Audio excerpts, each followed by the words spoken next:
क्या कर्पूरी ठाकुर के पक्के चेले रहे नीतीश कुमार ने भी अपने बेटे को अपना वारिस बनाने का मन बना लिया है?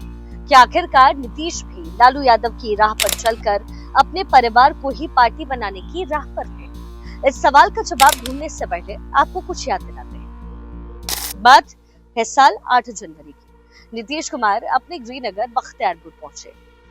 वहां स्वतंत्रता सेनानियों की मूर्ति का अनावरण उनके हाथों हुआ, लेकिन इससे कई ज्यादा सुर्खियों में रहे उनके बेटे निशांत कुमार। निशांत पहली बार खुले तौर पर ऐसी किसी सभा में नीतीश कुमार के साथ नजर आए तो सबकी नजरें वहीं टिक गई।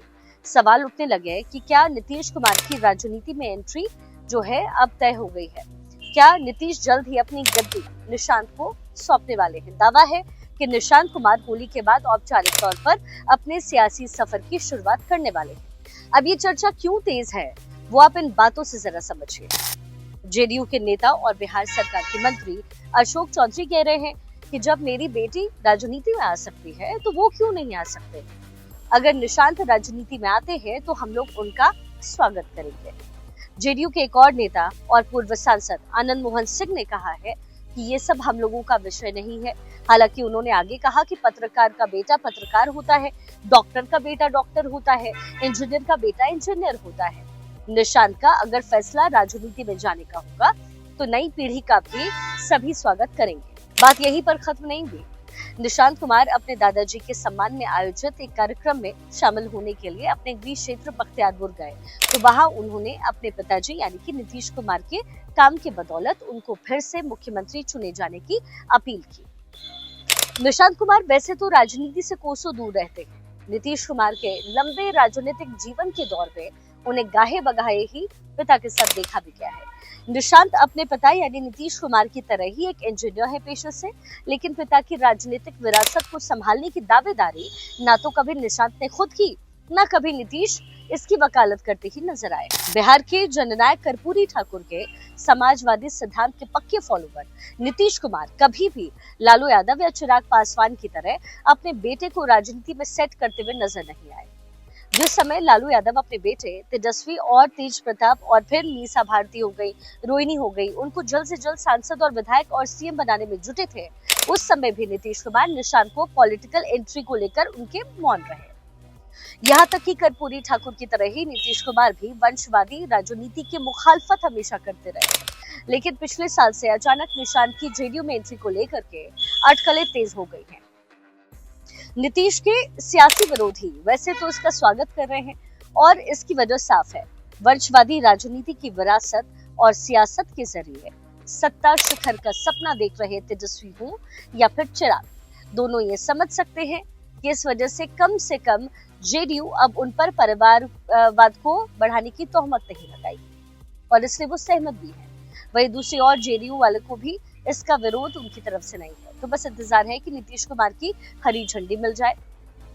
इससे पहले कि मैं आपको ये बताऊं कि आखिर क्यों नीतीश कुमार अपने सिद्धांतों से समझौता कर अपने बेटे को वारिस बनाना चाहते हैं, उससे पहले मैं आपको बताती हूँ कि आखिर जेडीयू बनी कैसे। कभी एक ही झंडे के नीचे सियासत करने वाले लालू प्रसाद यादव और नीतीश कुमार की राहें कब अलग हुई और कैसे एक समय दोनों एक दूसरे के धुर विरोधी हो गए। ये बात शुरू होती है आपातकाल के दौर में, जब जेपी की अगुवाई में इंदिरा गांधी के खिलाफ आंदोलन छिड़ा।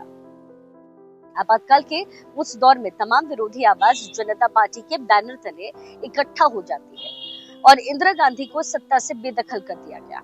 हालांकि ये एकजुटता ज्यादा दिन टिकी नहीं और जनता पार्टी बिखर गई। फिर इंदिरा गांधी की हत्या के बाद राजीव गांधी प्रधानमंत्री बनते हैं और बोफोर्स का बवंडर उठ खड़ा हुआ। उस दौर में वीपी सिंह कांग्रेस से अलग हुए और 1989 में जेपी के वक्त आए नेताओं के साथ मिलकर के जनता दल का गठन किया। लेफ्ट और बीजेपी के समर्थन से केंद्र में वीपी सिंह की सरकार बनती है, तो वही दूसरी ओर 1990 में बिहार में भी बीजेपी के समर्थन से जनता दल ने सरकार का गठन किया और इसके बाद बिहार में शुरू हुआ लालू राज। लालू यादव पहली बार 1990 में बिहार के मुख्यमंत्री बनते हैं, तो नीतीश और उनके बीच मतभेद और मनभेद का दौर शुरू हो गया। जानकार कहते हैं कि एक और लालू लगातार मजबूत हो रहे थे और नीतीश का अस्तित्व उनकी दमदार और अनोखी पर्सनालिटी के साये में गुम होता हुआ जा रहा था। ऐसे में नीतीश ने अपनी राहें अलग करने का फैसला कर लिया।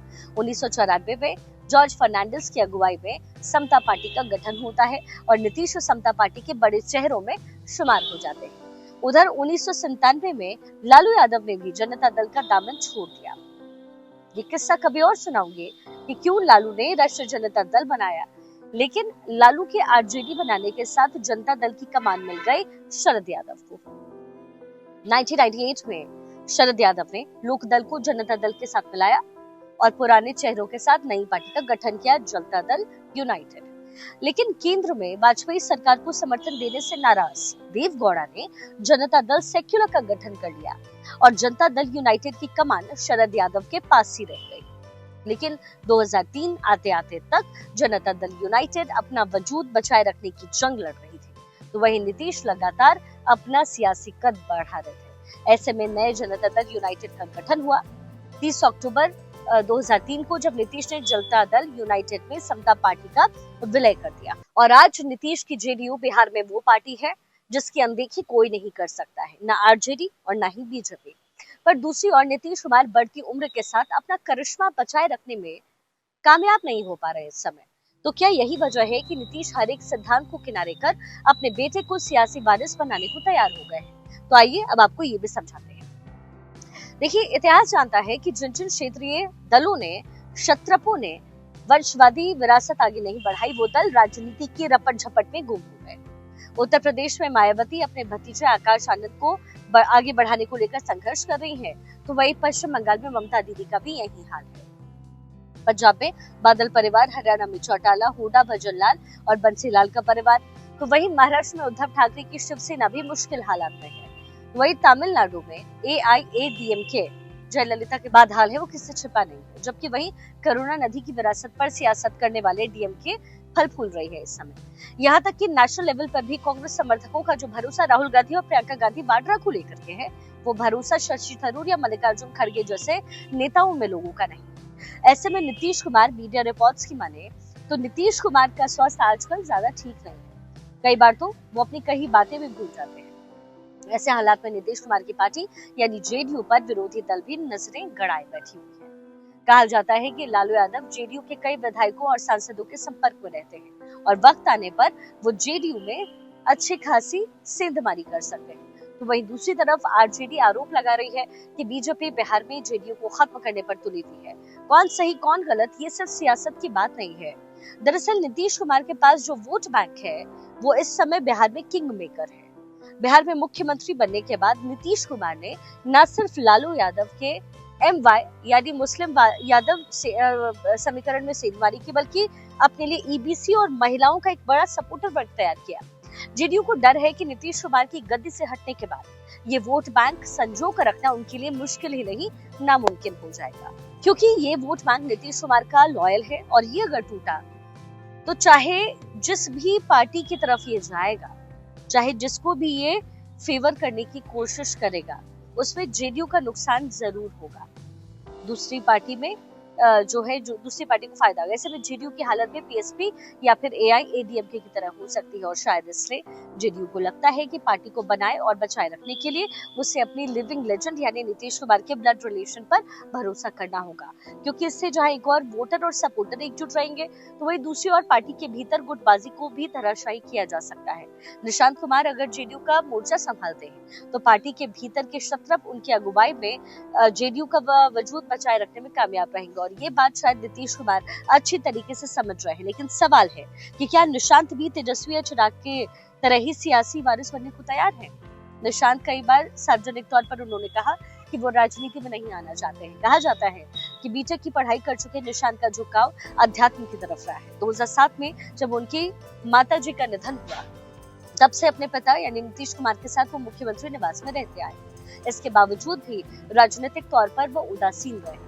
शायद इसलिए संशय भी बढ़ा हुआ है कि क्या निशांत अपनी इस नई पारी के लिए तैयार है। हालांकि मन ना होने के बाद भी निशांत अगर पॉलिटिक्स ज्वाइन करते हैं तो किसी को कोई हैरानी नहीं होनी चाहिए। राजीव गांधी, राहुल गांधी, चौधरी अजीत सिंह, नवीन पटनायक, उद्धव ठाकरे सरीके जो नेता है, मन ना होने के बाद भी राजनीति की, और न सिर्फ राजनीति की बल्कि अपने पार्टी के खेवनहार बने। तो निशांत को लेकर के भी जेडीयू और नीतीश कुमार कुछ ऐसी ही उम्मीद लगा लें तो फिर अचरज नहीं होना चाहिए।